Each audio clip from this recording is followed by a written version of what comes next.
Welcome everyone to Fieldstead and Company's very first virtual live stream salon. COVID has changed the world, and this is Fieldstead's adaptation to the change of the world. So I welcome each of you who are here tonight, present, and I also welcome everyone who is listening through the wonder of technology. And I'm very glad that you're all here. It's exciting to have our first virtual salon speaker be someone who has engaged the times in which we live head on.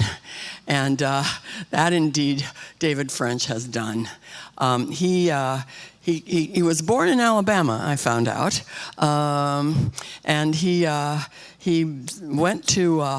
lived in several places and wound up in Tennessee by the time he was 6. I was listening, David. And has been there pretty much ever since, except for going to college where he got a law degree at Harvard University and had a pretty illustrious career in law, defending First Amendment rights for a lot of people. Then he went on, he wrote at National Review and was a part of National Review. And then now he is the founding, I better get it straight, David, so I get your title absolutely correct. He is senior editor at the Dispatch. He also writes French Press, which is David. He is also a columnist for Time, and he's a New York Times best-selling author, which comes as no surprise to anyone who's probably read his books. And his most recent book, Divided We Fall, America's Secession Threat and How to Restore Our Nation, is just out.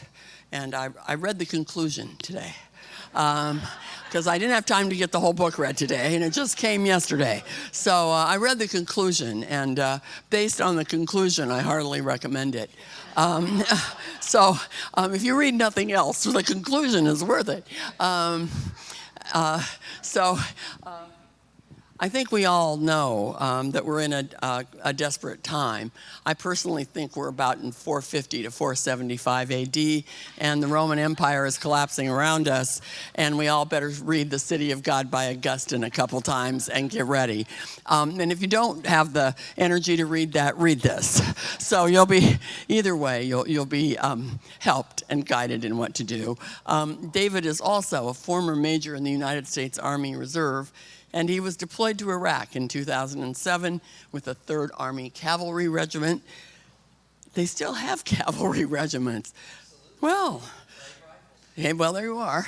I'm reading and giving everyone for Christmas the biography of U.S. Grant, which I think is something we all need to read because it's salutary.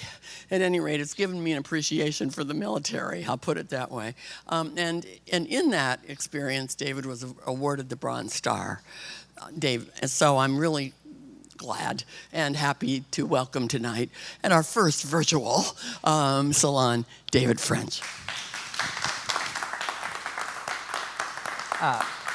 Thank you so much for having me. Thank you to Amundson's for hosting. And I just have to tell you, this is such a treat for me because I think at around March 11th, I had maybe between March 11th and March 15th, I might have had about 25 live speaking engagements across the country just wiped off the map.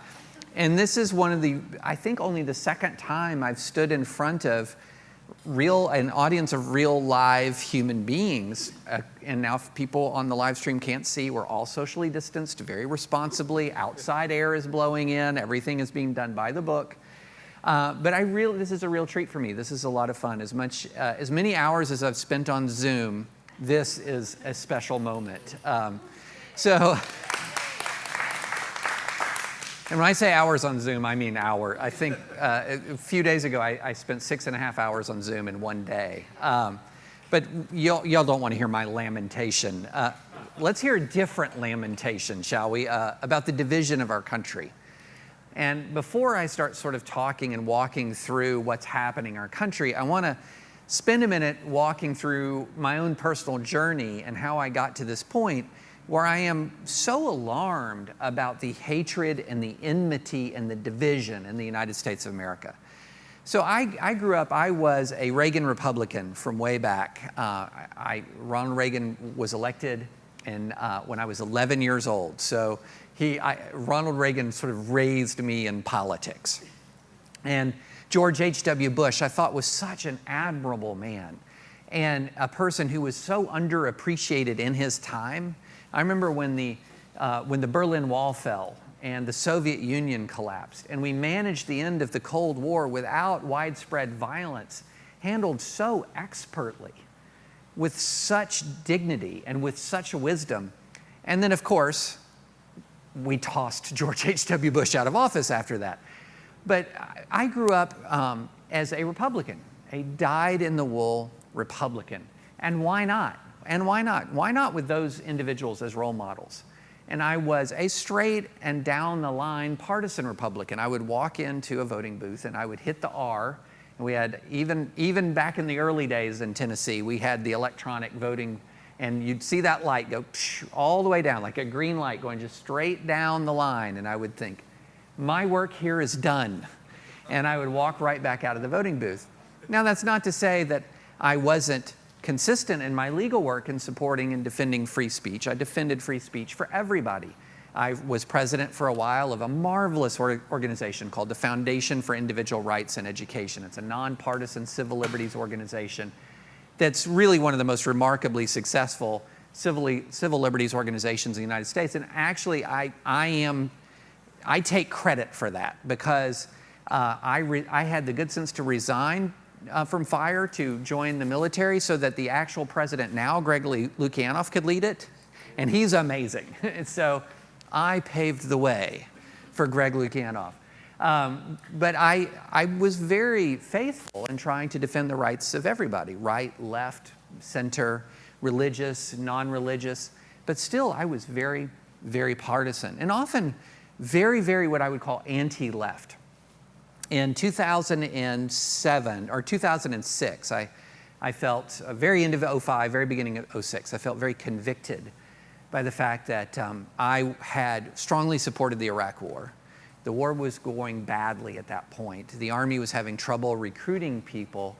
And I remember sitting down at the kitchen table with my wife, and I was reading a story from the Philadelphia newspaper about the Army's difficulty in recruiting people. And I got kind of angry in that story. And I put my fist on the table and I said, America is too soft to fight a long war. And as soon as I said those words, I felt this incredible sense of conviction. Like, what are you doing exactly? And my immediate answer was, well, what I'm doing is I'm doing good things. I'm defending religious liberty. I'm defending free speech. I'm doing good things. But I felt this sense of conviction. Here I was condemning my fellow countrymen for not stepping up, and I'm living in this fantastic place in Philadelphia and defending liberty, et cetera, and I felt this burning conviction that I had to join the military. Now, I was a little old. I was at that point 36, and I wasn't in great shape. Not the person you see before you today. I was about 20, 25 pounds heavier, all like in the middle of my body, and that's not the best look for a guy. And but I felt this real sense of conviction. And my wife initially was a little reluctant. We had 2 young children at the time, but she went out on the next day after I kind of pleaded my case. She went out on a walk with my son. We lived about 3 blocks from the Liberty Bell at that point. And she was walking with my very young son, and he's just about to turn 5 years old at that time. And they're walking and they're looking at the paved stones that have the signatories of the Declaration of Independence. And they're walking through these parks that have statues of some of the founders. And my son was very confused, and he said, "Who are these people?" And my wife said, "Well, they're the founders of our country." And he was a little bit, that didn't compute really. And she said, "Well, they were farmers and lawyers and ministers and soldiers and doctors, but all what they really were, they were patriots." And then my son asks the next question, "What's a patriot?" And so my wife looks at him and thinks, and she comes up with a great answer, just right on the spot. One of the best answers that I've ever heard to the question, what is a patriot? And she said, a patriot is somebody who loves this country more than they love themselves. And then he asked the next question, are we patriots? And at that point, my wife kind of choked up and said, yeah, we are.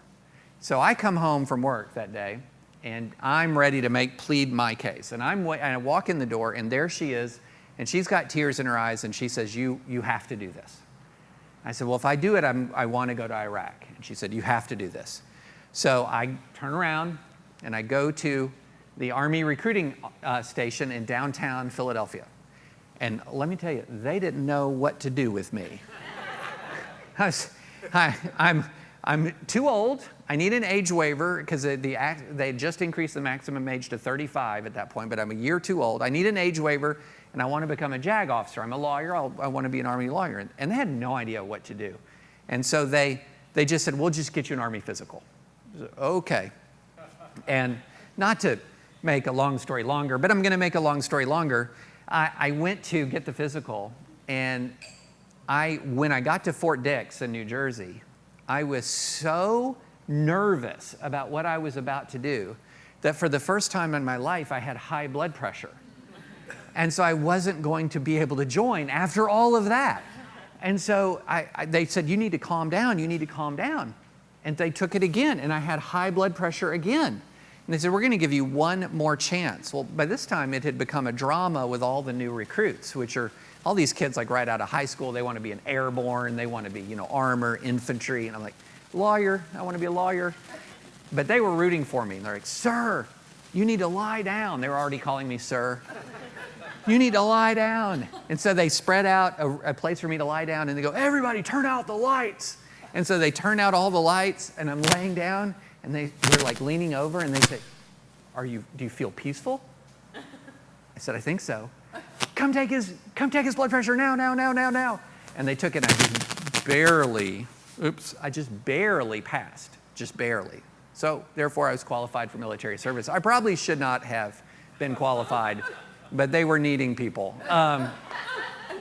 So anyway, so this is late 05. By the end of May 06, I had finished officer basic training at Fort Lee. By the end of April 07, I had finished my military legal training, and I volunteered to go to Iraq with the 3rd Armored Cavalry Regiment, not horses. To quote Bon Jovi, on a steel horse we rode. Tanks and armored personnel carriers. So anyway, I'm slated to go, but before I go, I'm giving a speech at a conservative gathering. And I'm speaking about religious liberty. And the question was asked in the Q&A, why are you leaving? Why are you going? You have this you're doing good work here. And I said words that I am now ashamed of. And I have been publicly acknowledged that I'm ashamed of these words, but they're very important to the story. And I said, I believe the 2 great threats to the United States of America are jihadists abroad and radical leftists at home. And I feel called to fight them both. Yay, everyone cheered, yay, that's fantastic, you're a real warrior. So then I deploy, and what do I see? I see what an actual enemy looks like. I see what an actual enemy of our country looks like. I saw things that no human being should ever see. And we fought an enemy that was as deadly and relentless and vicious. This was the precursor to ISIS. This was Al-Qaeda in Iraq was already changing its name, trying to establish a caliphate. And they called themselves the Islamic Caliphate in Iraq. And I remember thinking as I'm coming home, why would I say something like that? I mean, I've lived in Cambridge, Massachusetts when I went to law school, and I had a good life. Belonged to a good church, belonged to a good Christian fellowship. Then when first year of our marriage, my wife and I, our first year of our marriage was in Midtown Manhattan. Belonged to a good church, had good Christian friends. We had a great life, except they worked me too much at my law firm. Taught at Cornell Law School, living in Ithaca, New York. I think they had a socialist mayor at the time. I do know that the police chief posed in a calendar nude from the chest up, from the waist up. She was a woman. That's not the normal police conduct, I will say. But we had a great life there. What was I thinking? They were my political opponents. I did not agree with the policies in those cities, and I would have wished that some of them were better. But the idea that they were my enemies was just wrong. And so I found myself slowly but surely sort of zigging while everyone else was zagging towards more partisanship. And as I was, not that I was changing my beliefs about core political issues, but my dedication to a political party, to the partisanship of a party, was beginning to really soften. And so, I was doing that at the exact same time that Americans were changing in the opposite direction. And they were changing in the opposite direction in a particularly toxic way. They were embracing something called negative partisanship. And what negative partisanship is, it is a sense of belonging to one political party, not because you love that political party, but because you hate or despise or fear the other side.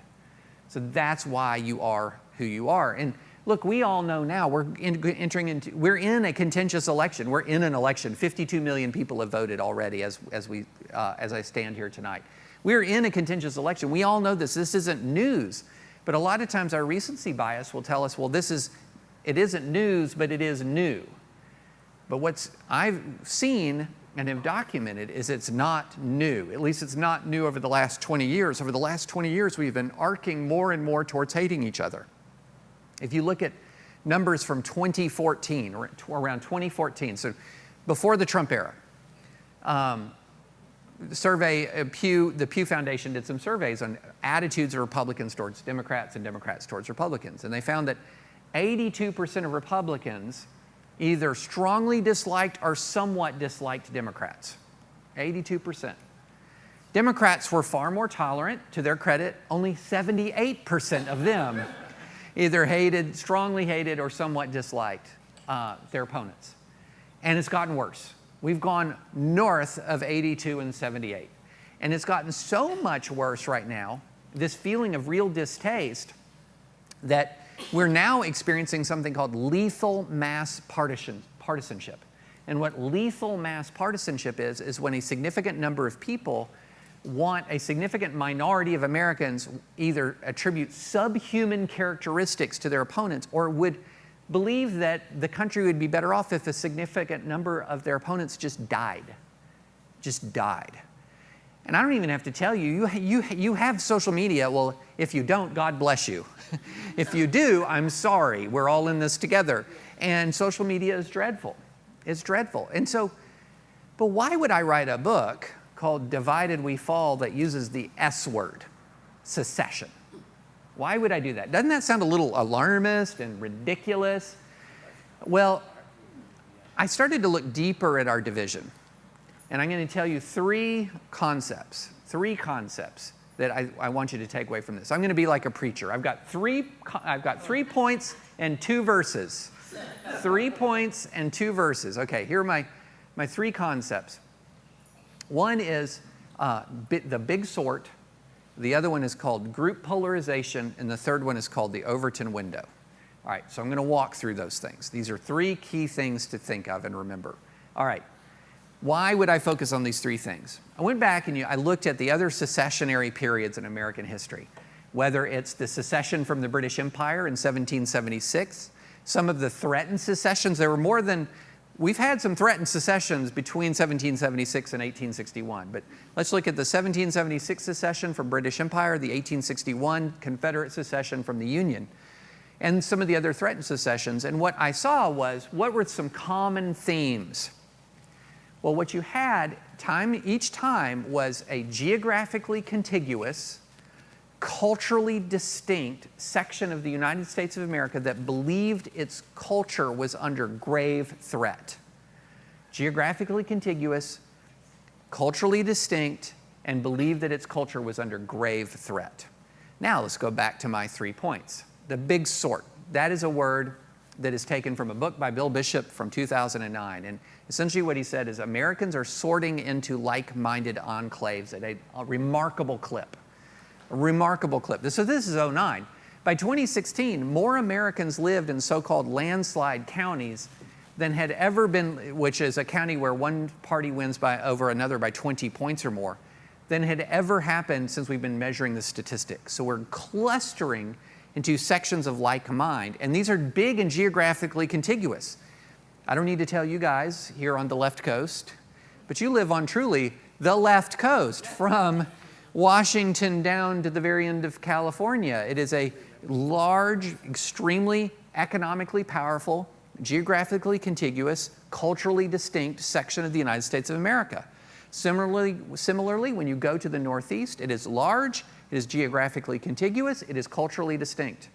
Then you have what I like to call in the book the Greater Southeastern Conference, which is essentially the states of the Southeastern Conference and our satellite football colonies in the Midwest and the Big Ten that are, well, not so much the swing states, but some of these other Midwestern and upper Midwestern states that have been read forever. And again, geographically contiguous, culturally distinct.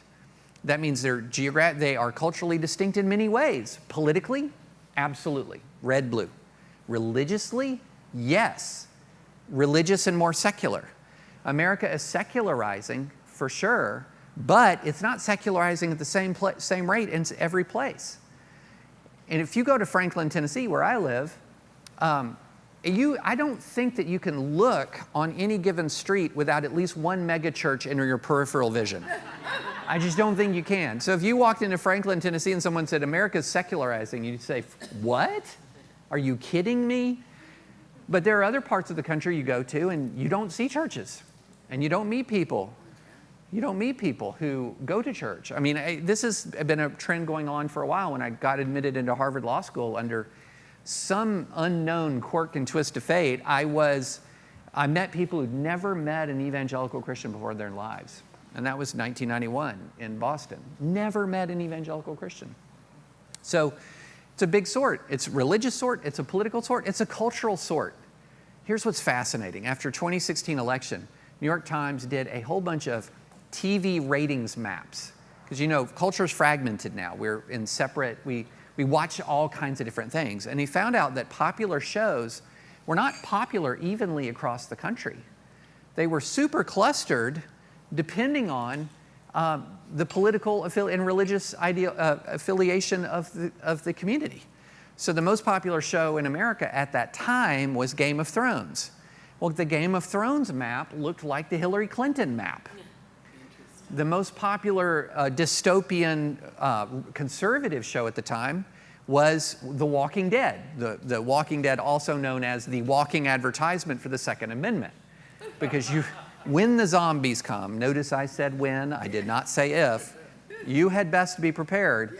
And that was the red map. Sports, NBA basketball, blue map, college football, red map. Really, the only sport that really was across red and blue was NFL football. And we all know that that's free of any political controversy at all. So we're just splitting into these separate, our religious, political, and cultural affiliations are all reinforcing each other, red and blue, in these big culturally distinct areas. So that's a big sort. Let's do the next one.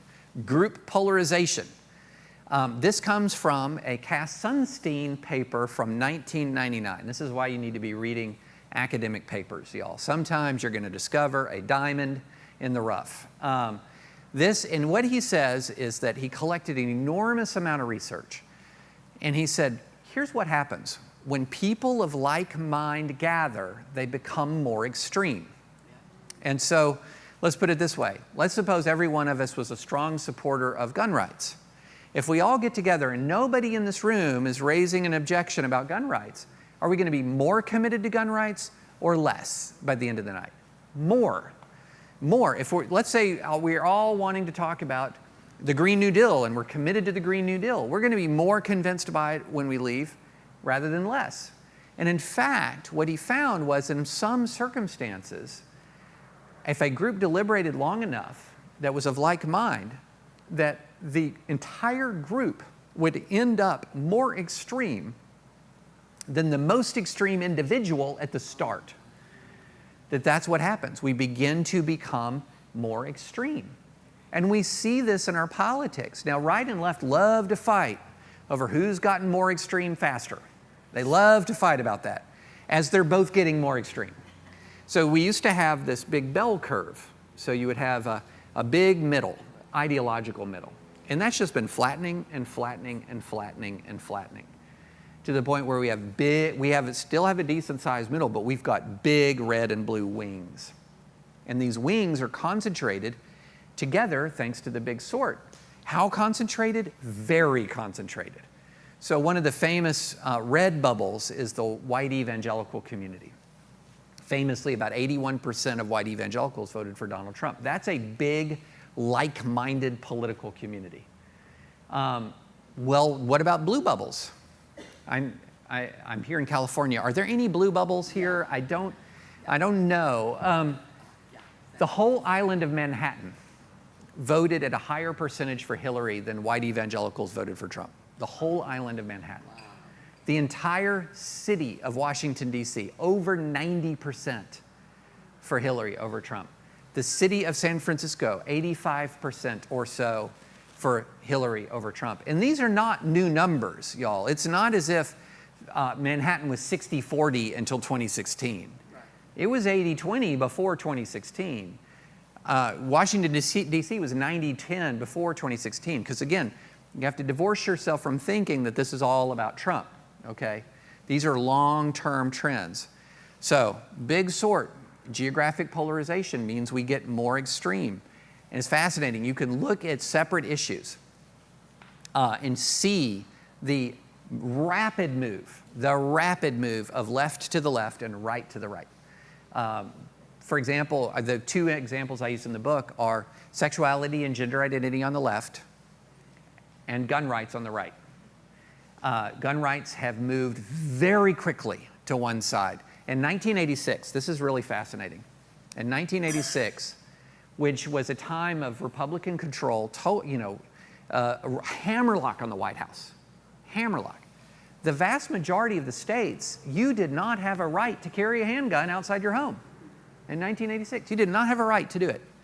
When I went to law school in 1991, as a conservative, I felt like a sort of a winger by saying everyone should have a right to carry a handgun outside the home. Now, all 15 states, maybe even more by now, have something called constitutional carry. And what is constitutional carry? It's when the Second Amendment is your gun permit.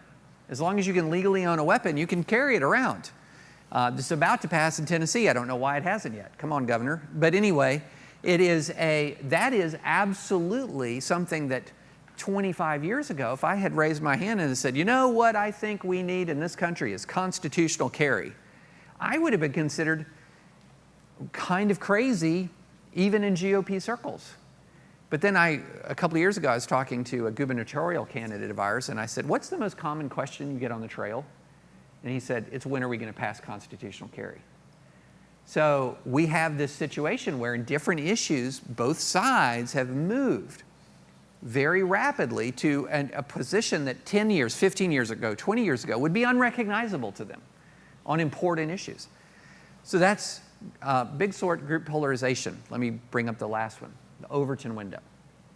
Overton window. The Overton window is a shorthand term for the range of acceptable discourse in the United States, or range of acceptable discourse in a political system. So if you can move the Overton window, you can accomplish a lot in a culture even if you don't win in politics. Because if you render certain ideas and certain speech out of bounds, then you're going to be fighting over your own terrain. You're going to be fighting over your own terrain, and it's just whether is it going to be more or less favorable to you on your own terrain. Now, sometimes moving the Overton window is good. There is such a thing as a moral progress in a society. For example, it used to be totally within the Overton window in the United States of America to engage in blatant racist speech, for politicians to engage in blatant racist speech. Now that's a career ender. That's a career ender for a politician. Good. So it's not saying that the Overton window shouldn't exist. Not to say that it shouldn't exist, but here's what's interesting. We're beginning to have two Overton windows. Not one, but two.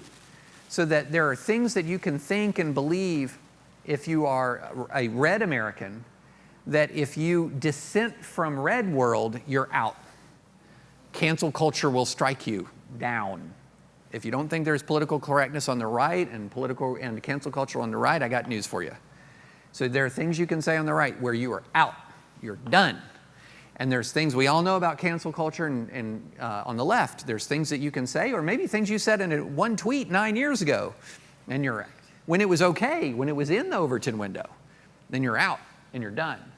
And so what that ends up happening is we have two groups of people who often can't even talk to each other. They can't even meet in the middle because to walk outside of their Overton windows removes them from their community. It leaves them homeless and tribeless. They're no longer representatives of that community to meet in the middle.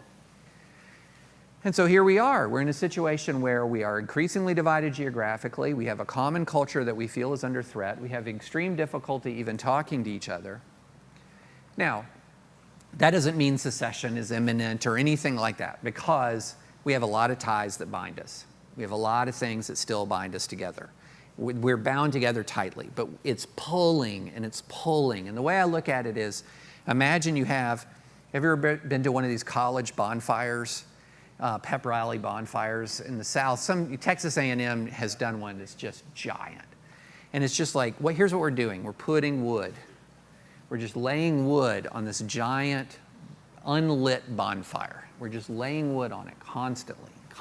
It's building bigger and bigger. And then maybe sometimes somebody comes in and they kind of squirt kerosene on it.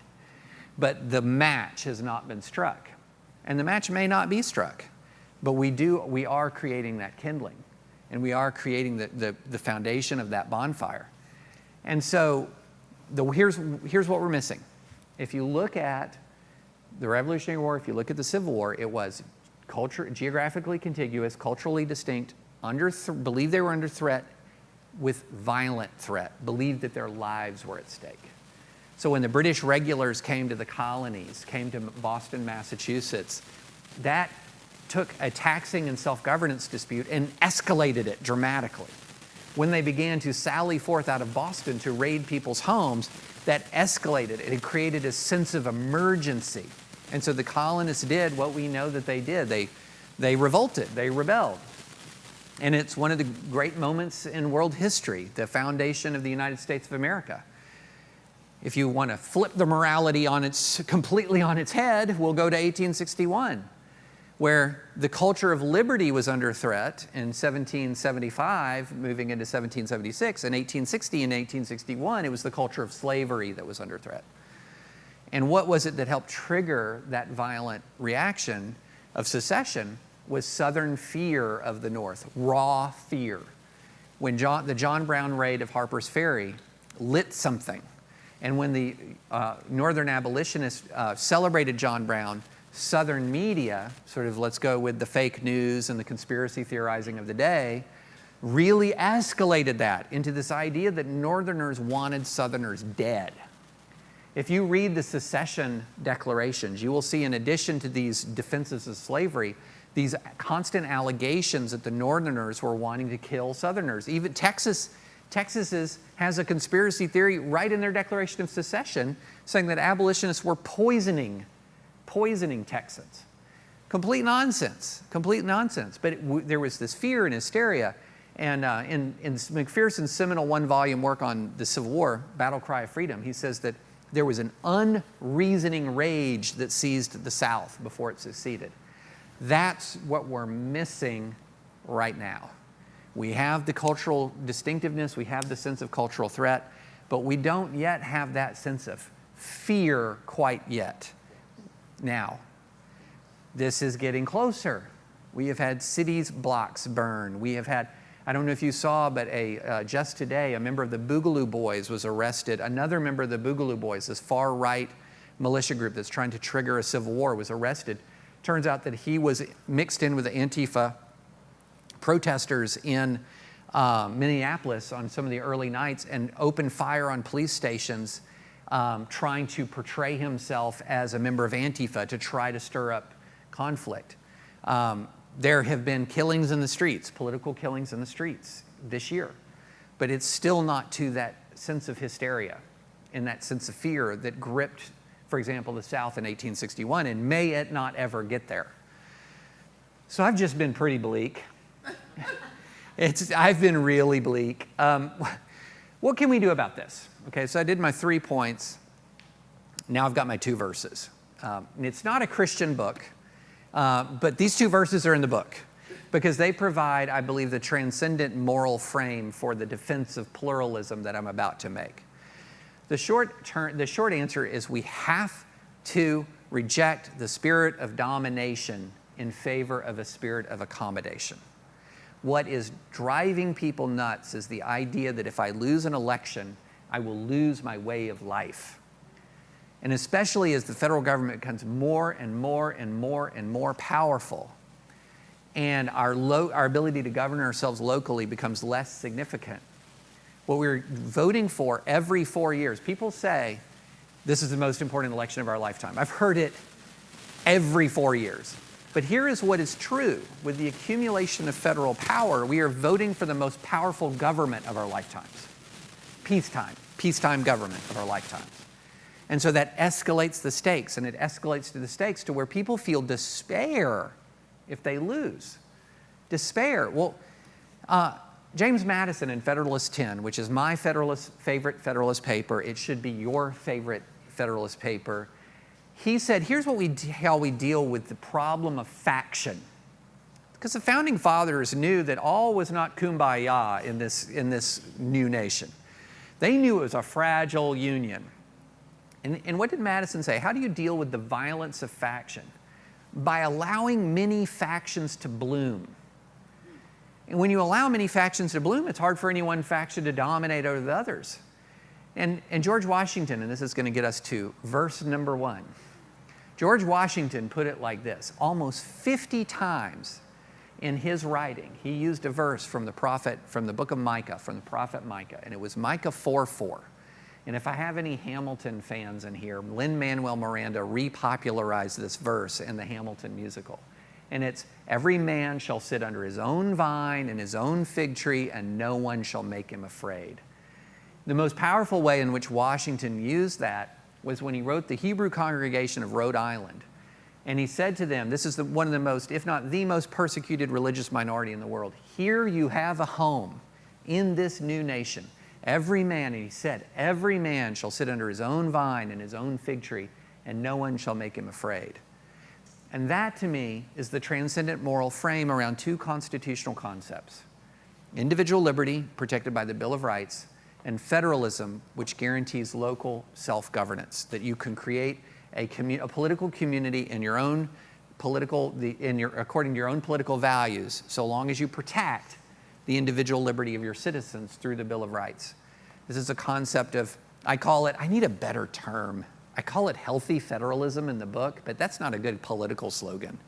Healthy federalism. It sounds almost like COVID-free federalism. But that's the transcendent moral frame, is every man shall sit under his own vine and his own fig tree, and no one shall make him afraid. Now, it doesn't mean that we create a utopia where everybody just gets along. It means that we de-escalate. We de-escalate national politics. We need to create an atmosphere where your vote can actually matter. I was just talking to some folks tonight before we started, and I said, I've never cast a vote that mattered in a presidential election in my entire life. I've lived in deep red or deep blue. The most powerful man in the world, the most powerful branch of our government, contrary to the intent of the founders, which was supposed to be the legislative branch. If anyone says co-equal branches, correct them immediately. They all check each other, but the intent of the founders was the legislative branch would be supreme. How do we know this? Because they can fire everybody else. They can fire the Supreme Court, they can fire the president, they can override a presidential veto. Anyway, digression. I've never cast a vote for a president in a presidential race that mattered. That's deeply alienating to people. It's deeply frustrating to people. It makes people feel powerless. But then the reality is 80% of us live in states under one-party rule. Yep. Now, if I expect there might be a few people in here who are dissenters in the one-party rule in California. There are a few dissenters from the one-party rule in Tennessee. But what, at least through federalism, you have the ability to enact policies consistent with the values of the political community. So long as you protect individual liberty in the Bill of Rights, you have sustainable federalism.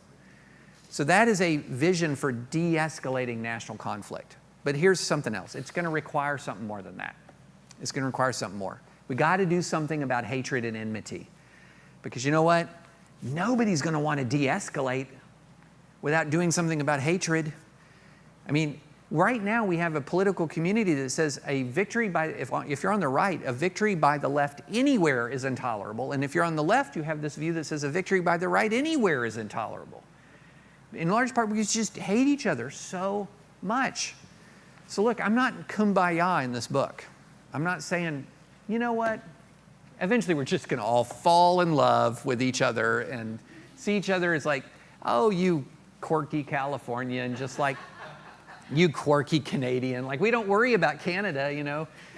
You go to Toronto and they're really polite. This seems like a lot of taxes. You know, right now we feel threatened by differences in our country. So what I talk about is, I'm not talking about rediscovering rediscovering love. I'm talking about rediscovering tolerance as the word actually is intended to be interpreted. So what is it? I referred to a guy who writes under the pseudonym Scott Alexander, and he says, he lives in a blue area of the country, and he talks to his progressive friends, and he says, are you tolerant? And they say, yeah. I love people who are black, white, LGBT, trans, immigrant, you know, all categories of people. And goes, oh, okay, well, what's wrong with them? And they say, what do you mean, what's wrong with them? Did you not hear me? There is nothing wrong with them. They are fantastic. And then Scott says, what are you tolerating then? What are you tolerating? Doesn't tolerance imply that there is something wrong with somebody to tolerate? There's something you don't like that requires tolerance. And instead, we've created a definition of tolerance that says I am a person who has regard for people, as opposed to accepting. Those are different things. Say, you have a place here versus, come here, big guy, let me give you a hug. I'm not calling for that. I know that's unrealistic. But what I'm saying is that what we have to do is we have to rediscover a spirit of tolerance that says, even though I disagree with you strongly, I will defend your liberty. The way I put it in the book is, fight for the rights of others that you would like to exercise yourself. A funny thing happens, though, when you do that. Often friendships blossom. But that's too idealistic. I'm not going to go down that road. You will find little idealism in this book. A lot of realism, but there is hope. Hope in realism. Now, here's the other thing. Now, how do we get past this hatred? How do we get past this hatred? Well, it seems in this country, we have decided that if our ends are virtuous, if our policies are virtuous, our means don't, the virtue of our means is measured by our wins, our political victories. And so, in essence, might makes right. If we've won, by definition, we did it the right way. If we won, by definition, we did it the right way. And that's ripping us to shreds. It's ripping us to shreds. It incentivizes lying. It incentivizes cruelty. It incentivizes I talk about in the book how in 2015 and 2016, when I dissented from the GOP regarding Trump, my family was subject to an avalanche of racist hatred, including threats. Just a nightmare experience. And my experience was not, and our family's experience was not the only one. That what happens when might makes right is a nightmare is created. So what's the alternative? And this is verse number 2, and I'm going to end on this. Here's how we engage. If the transcendent moral end is every man shall sit under his own vine and his own fig tree, and no one shall make him afraid, the transcendent moral means is Micah 6:8. What does the Lord require of you, O man? What is good? It is to act justly, to love mercy, and to walk humbly before the Lord your God. These are 3 interlocking responsibilities. Acting justly, we got that down. You know, tweeting the heck out of an issue. Marching, shouting, yelling, voting, all of these things, are expressions of our quest, our need, our thirst for justice. But we forget the other two all the time. Love mercy. Love mercy. Recognize the humanity in your political opponents. Recognize it, acknowledge it. Treat them with kindness. This is the classic frame of bless those who persecute you. Love your enemies. Demonstrate real kindness. That doesn't substitute in any way for conviction. It supplements conviction. And then the last one is why? Well, here's one reason why we need to show mercy. Because these issues are hard. They are complicated. And so what should we do? We should approach them with humility. Because chances are we're going to be wrong, not once, not twice, a lot of times in our life. And we would really need a lot and relish a lot of that mercy if we could get it. We have huge issues that have bubbled up as a result of the pandemic and the George Floyd killing.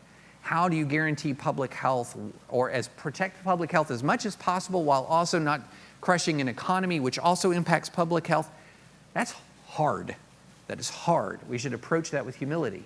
How do you deal with 345 years of formalized legal discrimination against Black Americans that was defended by and enforced by violence? That's hard, that's difficult, and it doesn't all go away in 56 years since the 1964 Civil Rights Act. These things are hard. And so we should approach them with humility. Conviction that we need to deal with the issue, but humility that we don't know everything. So I think that that's the way through.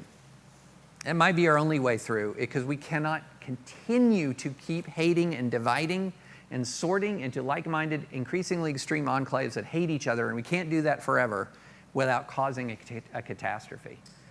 So that is our challenge. Micah 6:8 and Micah 4:4 provide the solution, and may we have the courage to seek it. Thank you, David. We've got questions from the live stream, and we've got questions from the audience. So how shall we begin? David, I don't want to stand up here all the time, because I think it's better if you just acknowledge people. Maybe we start with one from the live stream, and then we go to someone here. And okay. I'm just going to let you handle it. Okay. Okay? Okay, so what I'll do is, if you have a question, I'll go one from the live stream and the next, and I'll repeat the question so that people on the live stream can hear it.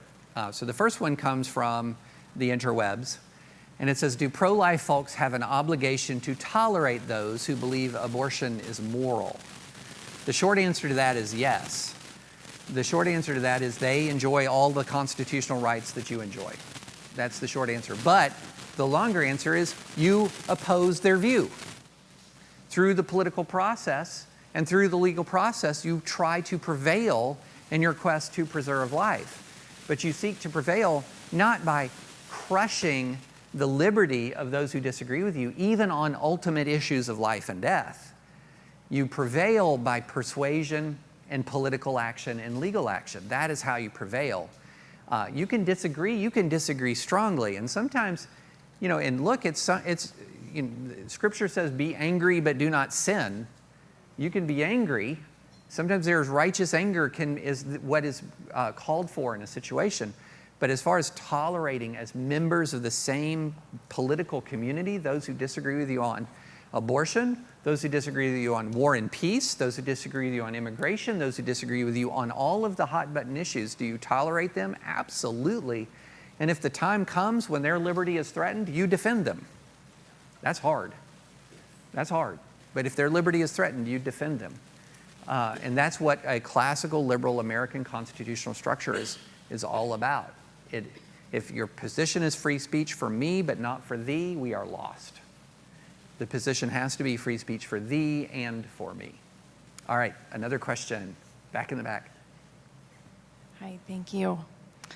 I work at a Christian semi-classical liberal arts high school in Newport Beach, California, and just yesterday we were talking with our small groups about the idea of intellectual hospitality and trying to combat contempt for those that we disagree with.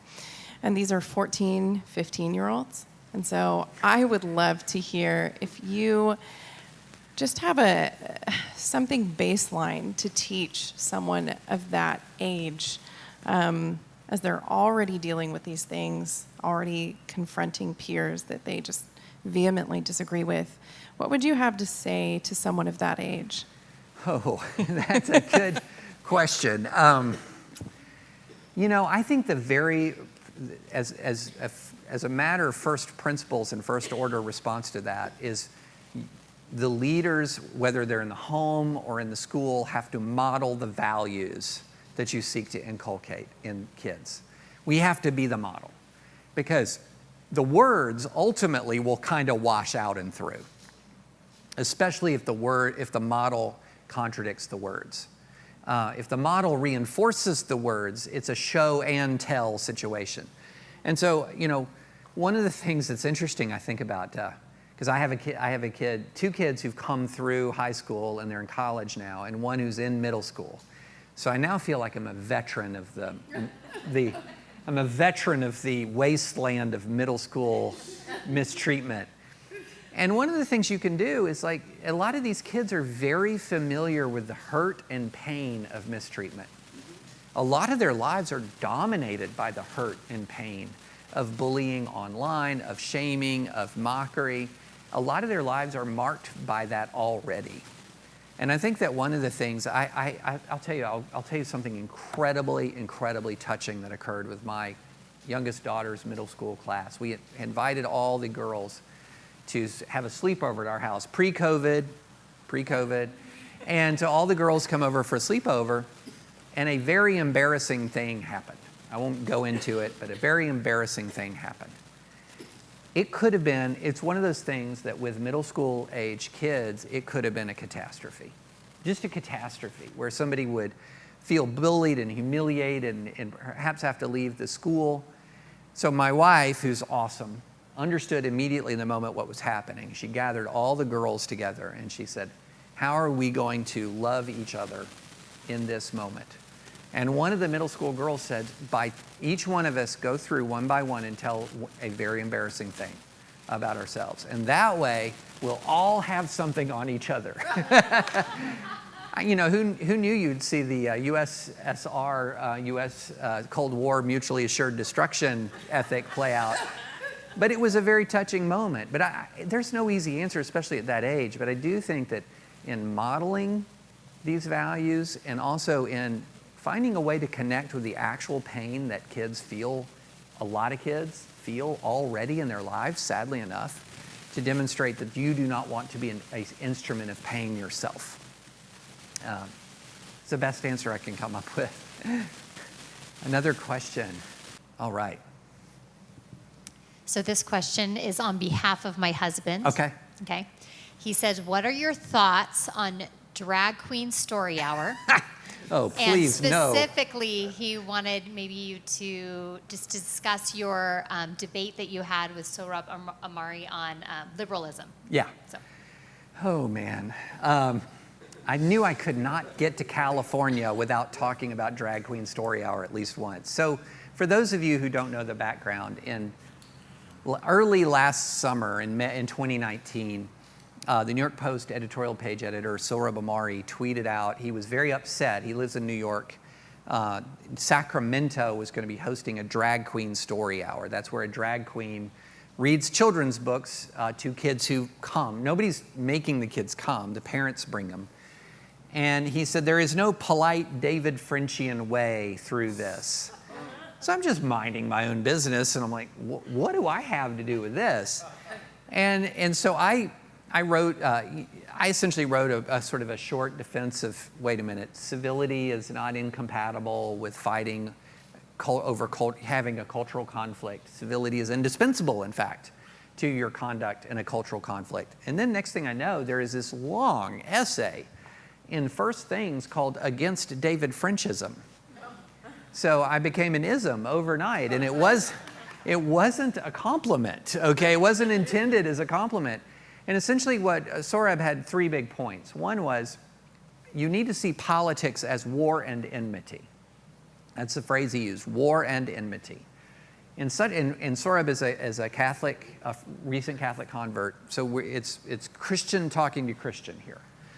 So he said you need to view politics as war and enmity. In such circumstances, civility and decency not only are second-order values, they may actually be counterproductive. And then the third part of this was the big part of this, which part of the plight that America finds itself in is the failure of classical liberalism itself, the failure of the principles of the founding. So all of a sudden, I found myself sort of involuntarily pulled into this defense of loving your neighbor, decency, and the American Constitution. I'm up for that. Like, that is a fight I am willing to have. So my basic response is we have to understand, just as I described here, the difference between an enemy and an opponent. We have to understand that. We cannot lump all opponents together as enemies, even when we are opponents on vitally important issues. All of our opponents are entitled to the same rights that we are entitled to. And that the diminishing of the rights of our opponents will ultimately diminish our own rights. If you say to a drag queen story hour, you can't rent out a library room, well, a library can turn around and say to a Christian Bible study, I don't have to rent out to you either. And that would hurt the church a heck of a lot more than the drag queens. There's only about 35 chapters of Drag Queen Story Hour, but thousands of churches and student groups meet, tens of thousands, in public buildings all across this country. And this is how their first point of contact with ministry for students all over this country. So, and then the other thing is I said, look, civility and loving your enemies are not a tactic to be abandoned when they don't work. They're a biblical command to be complied with no matter the circumstances. And you have to look at the historical context of when these admonitions about blessing those who persecute you were written, loving your enemies. We were talking about a heck of a lot more. Well, they did have a cancel culture back then. It was called the cross. You know, they had a cancel culture that was life or death. And that in that circumstance, the young small church was told to love, to bless. And how much more, when our challenge is so much less, should we bless and love now? Now, here's the problem, though, just to be honest. When all of a sudden you're cast into the role of defending kindness and civility, it puts a lot of pressure on you to be kind and civil.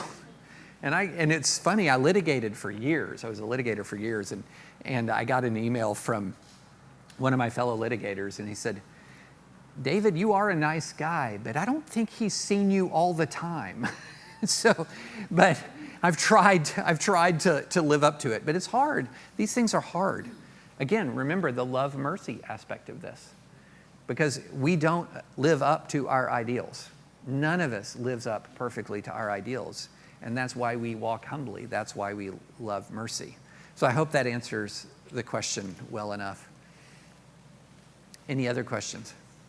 So the question came in from online. Can you talk about the GOP's decision to fill the election year SCOTUS opening, and how do you see this current course playing out in terms of escalating political polarization? Whew, okay, this is something that got a lot of people mad at me. Okay, so we are trapped in a pattern of escalation right now in American politics. And what this means is that every action is not met with an equal and opposite reaction, okay? Every action is met with a contrary and greater reaction. So if one side kills the filibuster for appellate court judges, another side will kill the filibuster for Supreme Court justices. If one side says, one side will say, well, the GOP will say, we're not going to give Merrick Garland a vote in an election year, but then we'll turn around and say, we'll give Amy Coney Barrett a vote during the actual election, okay? So my position was, and what I said is, at some point we have to stop escalating, because at some point you start to escalate into dangerous territory. And if the only principle that is applying is the principle that whatever power I have, I will use, it can get dark quickly. And so what I suggested was, yes, I would love to see Amy Coney Barrett on the court. Donald Trump nominated Amy Coney Barrett, let her have a hearing, and then if Trump wins, then she's on. If Trump loses, then the GOP could still put her on the court, but instead they should go to the Democrats and say, here's the deal. We'll let the new Democratic president fill this seat if we agree to a ceasefire, In other words, there will not be a court packing attempt or maybe new states added or whatever the next step of escalation that the Democrats would have the constitutional power to accomplish. That was my suggestion. I think it made it about 19 seconds through the internet before it was decisively rebutted, including by good friends of mine. But at some point, politicians have to start doing what they say. Because when Merrick Garland was denied a seat on the court, there is a list of Republican senators who said, hey, if this happens when a Republican is in power, we will hold to this standard. Lindsey Graham said, you call me on it. You call me on it. Marco Rubio, Ted Cruz, I mean, the list, Rob Portman, the list goes on. And then when the actual situation happens to hold them to their word, it was treated as laughable that you would do that. Absurd that you would hold somebody to their word, because there was power to be had. And look, it's a hard call. It's a hard call. I mean, people who say the Democrats would have done exactly what the Republicans are doing are probably right. Because you know what we know? Everybody escalates. Everybody escalates. So if you don't escalate, you feel like a fool. But if you keep escalating, future historians will look back and say, why were they so foolish? Now, what will happen? I don't think if Biden wins that he'll pack the court right away. I don't think he has much stomach for that, to be honest. He would rather have a big health care bill, a big COVID stimulus bill, maybe a big immigration bill. But here's the way court packing would probably work. And that is, let's say the Supreme Court takes an abortion case, and there's still a majority Democratic Supreme Court. You would start to hear senators like Schumer and Feinstein and Warren saying some version of, nice little 9-person court you've got there. It'd be a shame if anything happened to it. So it would be hanging over the head of the Supreme Court like the sword of Damocles, so that the court would not feel as free to rule according to its legal principles for fear of a constitutional crisis. Why do I say that is a possibility? Because it's happened before. When Franklin D. Roosevelt began to see some of his New Deal initiatives struck down, he threatened a court pack. There was bipartisan opposition to the court pack. But you know what? The Supreme Court got the message. And they had this thing they called the switch in time that saved 9. And so all of a sudden the court started to push the New Deal through, that began to rule for these New Deal programs. So to say that, well, you get Amy Coney Barrett, but there's not immediate court packing, yay, we won. No. History will tell that tale, and it remains to be seen what will happen. Other questions?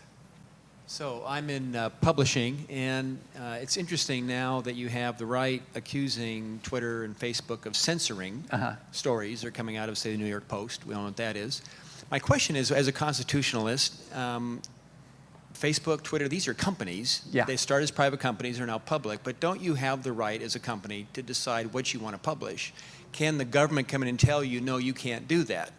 Or are they now so big that they see them as monopolies and therefore there should be government oversight? I'm just confused by this outcry that they shouldn't be able to do what companies, really, publishers can publish what they want. Oh boy, have I got an answer for you. I've written so much about this. Okay. All right. Do y'all have another 30 minutes? Because this is going to be good. No. Okay. So here is what happened. I'm going to give you a super short history lesson. And the onset of the internet, people didn't know quite what to do with all of the free speech that was flowing online. And there were 2 court cases out of New York, one involving CompuServe and one involving Prodigy. I don't know if y'all remember. I had AOL. I still have an AOL address. But anyway, and so what happened is one of the companies let anybody post anything on their message boards, anything. And somebody posted something that another person thought was libelous or slanderous, and they sued. And the court said, well, because this company lets them post anything at all, the company is not going to be liable. It's the user's speech. Well, then the other company, a year or so later, it moderated content. It said, there are some things you can say and some things you can't say. And when somebody sued over libel, the court said, well, because you moderate, it's your speech too. So you could be liable for whatever somebody says. Well, that was a disaster. Because what ended up happening is you would have a choice. Anything goes, or basically nothing goes. And anything goes on the internet is a bad deal. It is a raw sewage. And so Congress, as part of the Communications Decency Act, passed this law called Section 230. It is the most lied about law in America. But what Section 230 said is companies are going to be able to moderate content without becoming liable for user speech. So that it's not requiring neutrality, the opposite. It's permitting companies the freedom to moderate according to their own corporate mission and values. And so without the user speech becoming their speech. Now, this makes sense in the real world. Okay, so let's say I'm a university professor in a classroom and I control the classroom. If I have a rule that says no one may curse or use racial epithets in my class comments, and all class comments must be limited to the topic of the class, does that mean suddenly everyone who complies with those rules that's my speech too? No, it's their speech. But there I have limited the forum. That's what these companies do. Now, arguably, and almost certainly, this is largely required by the Constitution because a corporation has its own free speech rights. A corporation has the ability to moderate its forum. Now, we use this term publisher and platform all the time. What a mess. Twitter is a publisher and Twitter is a platform. Anything Twitter writes, Twitter's responsible for. Anything I tweet, I'm responsible for. And Twitter does not become responsible for my tweets because it moderates other people's tweets.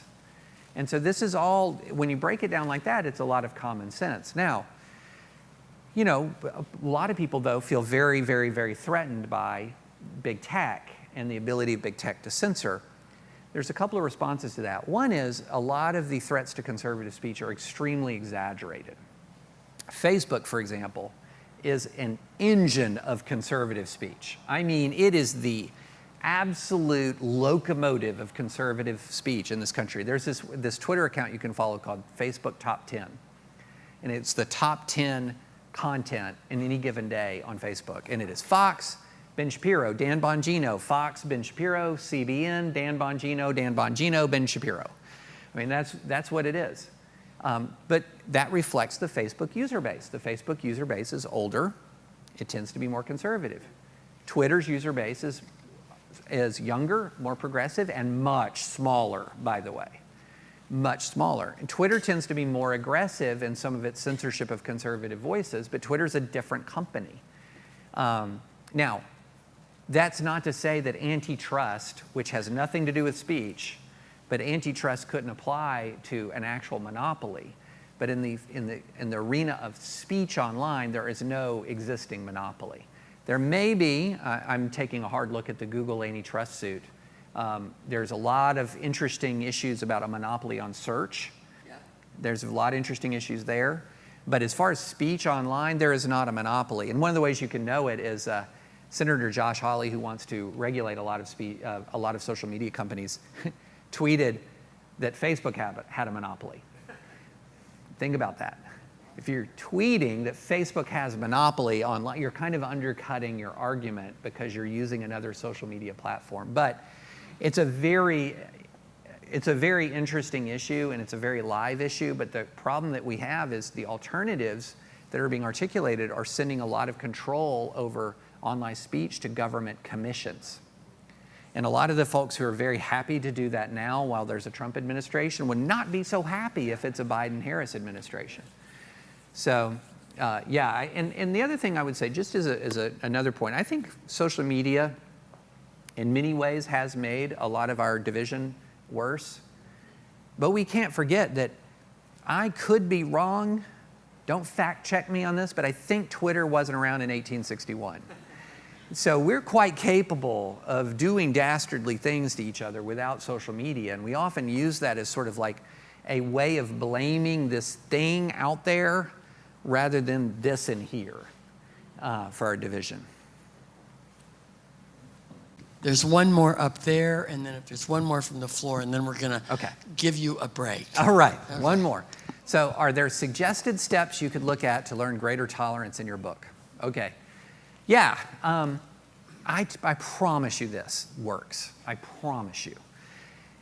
So I say this thing all the time: fight for the rights of others that you would like to exercise yourself. And that means for a lawyer that can be easy. So I'm a civil liberties lawyer.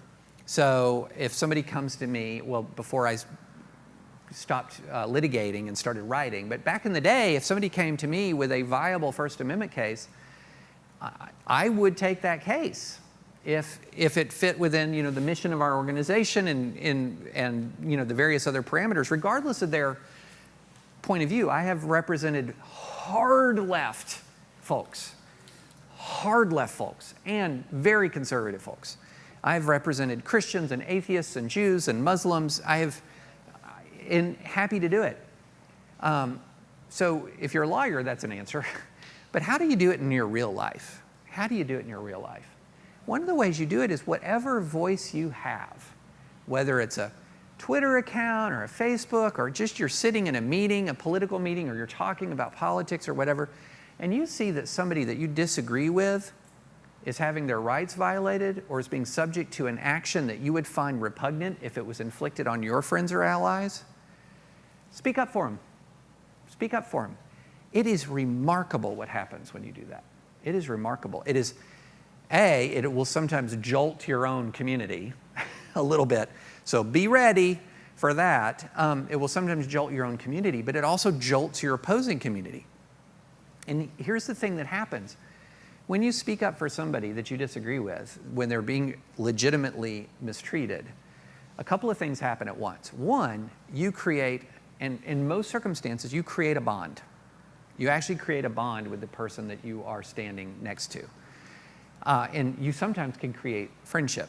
And the other thing that happens is it creates understanding, because if it creates a relationship, they're going to understand you and you're going to understand them. And there might come a time when you're subjected. And it doesn't always work, because sometimes people, it's hard to stand up. It's hard. It really is.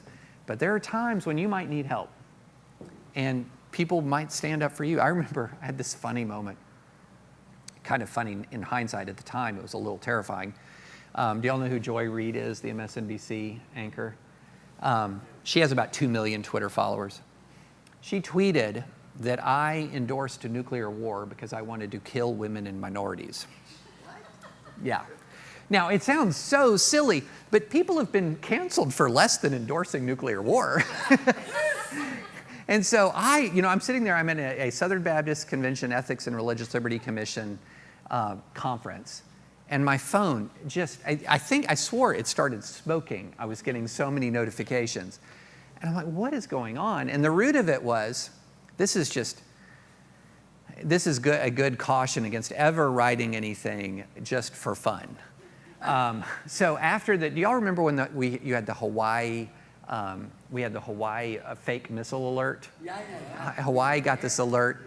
So I like to call myself a non-weird prepper, okay? So I like to be ready for eventualities like the inevitable zombie apocalypse. And so I have, a modest supply of food, and I've done, let's just put it this way.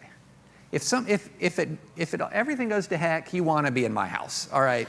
But anyway, so I've learned a lot of things in my non-weird prepping phase of life. And so one of the things I learned was how to survive, how to maximize the chances of survival in a nuclear blast. And so I just popped up a quick little post on National Review that said, hey, if the missiles are coming, prepare to live. Don't prepare to die. And I said, here's how you do it. And one of the points that I made was that the blast radius of a nuclear bomb is not as big as you think. It's not. But anyway, it's horrible. It's awful, but it's not as big as you think. And I had a map that showed the concentric circles of something that would hit us like Honolulu. And this news outlet called The Raw Story said, oh, look, he's totally fine with the inner cities being blown away. And then it turned into, well, guess who lives in the inner cities? People of color and women, and well, men too, but whatever. It turned into women and people of color. And then Joy Reid picks it up. And here I am like teetering on the precipice of cancellation for allegedly endorsing nuclear war. And then several people that I had defended in the past, immediately, who I had no standing as a conservative to say, hey, Joy, you got it wrong. But several other people who were on her team said, got this one wrong. You got this one wrong. It's a silly example, and she retracted and apologized and deleted. It's a silly example. It's a silly controversy. But we all know that people have been wrecked for sillier things. But it's just one of those things. If you prioritize the defense of these values, regardless of who benefits from them, you do have an opportunity to create a sense of fellowship. You do. And you do have an opportunity to create a bond. You do. I've seen it, and I know people tell me I'm being ridiculous and naive, those people are awful. No, I've seen it with my own eyes, and we have to get past this, those people are awful, because some of, quote unquote, those people happen to be some of the greatest people I've known, my political opponents, some of the best people I've known. I have friends from all across the spectrum, and I have progressive friends who put me to shame in the quality human being department, and who I wouldn't have ever had a chance to meet if I hadn't been involved, and perhaps wouldn't have had a chance to meet if I hadn't been involved in defending everybody's liberty. I read the book. It was very enjoyable to read. One question I had with it, though, the us versus them, right? Mm-hmm. I think your solution is very interesting, but I wonder, in a world of negative polarization, unless there's a fundamental change, as what David Brooks would say, is in the character of individuals, can we really achieve what you're looking for in Micah, right? So to McKenna's question about 14 and 15-year-olds, we're not teaching them tolerance, we're not teaching them what is real character, right? And so we've been fighting culture wars for so long, and the us versus them is so prevalent. I actually preferred more your Cal exit and your Tex exit examples in the book, but the question is, how realistic do you really believe the two-verse solution really is, in light of we just are us versus them and character is just not developed? So in the book I say I'm not optimistic. Yeah. But what I say that there is a one of the parts in the conclusion is the conclusion is that we have a need for a better class of leaders, but we don't necessarily have a demand for it. And that is a real problem. We have a desperate need for a higher character class of leaders in this country, and we don't have the demand. And so now, could that change? Yes, it can change. One of the things about the American people that is good is that the American people often switch quickly. They often say, I tried that, let's try the opposite, okay? One interesting example, his presidency didn't turn out to be so great. But the idea of replacing the corrupt presidency of Richard Nixon after this short interlude with Gerald Ford with a Baptist Sunday school teacher, peanut farmer, who was humble enough to walk on his own inaugural parade. As we said in the Army, it briefed well. You know, it was a good idea. It was an idea of really radical shift and departure from a corrupt imperial presidency, not imperialist, imperial presidency. And so we've done that. We have done that before. And then, you know, the interesting thing is when there were these deficiencies that were exposed in Carter, they switched very dramatically to Reagan, but again in an interesting and virtuous way. Somebody who had the ability to uplift and inspire, whereas Carter sometimes seemed to be able to sort of drain all the hope out of the room. That Reagan had this ability to lift and inspire and elevate. And so that was another change. And so if you think if we went from Richard Nixon in 1974 to Morning in America in 1984, that's a big change in a short amount of time. And Reagan, of course, won in 80, but this sort of Morning in America victorious, triumphant campaign in 84. So the American people have changed and have switched.